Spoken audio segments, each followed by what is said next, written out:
Sir, நாங்க சமையல் வேலைக்கு இங்க வரல.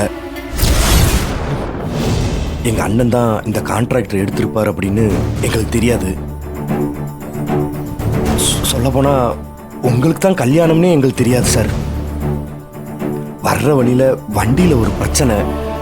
அங்க நின்னப்பதான் இந்த மண்டபத்துல நடக்க போற கல்யாணத்துல கல்யாண பொண்ணு உயிருக்கு ஆபத்து இருக்குன்னு விஷயத்தை கேட்டு அந்த தகவலை கல்யாண வீட்டுக்காரவங்க கிட்ட சொல்லிடலாம் அப்படின்னு தான் நாங்க இங்க வந்தோம். வந்த இடத்துல கல்யாணம் உங்களுக்கு இன்னும் மணப்பொண்ணு வினோதினின்னு தெரிஞ்சது. அது மட்டும் இல்லாம இந்த கல்யாணம் பல குழப்பத்துக்கு நடுவில் நடக்குதுன்னு நாங்க புரிஞ்சுக்கிட்டோம். எங்களை வேற உங்க துணைக்கு வச்சுக்கிட்டீங்க. அதனாலதான் நானும் செல்வியும் முடிவெடுத்து உங்களுக்கு வர்ற ஆபத்தையும் வினோதனிக்கு வர்ற ஆபத்தையும் தடுத்து இந்த கல்யாணத்தை நல்லபடியா நடத்தணும்னு நாங்க முடிவு பண்ணோம்.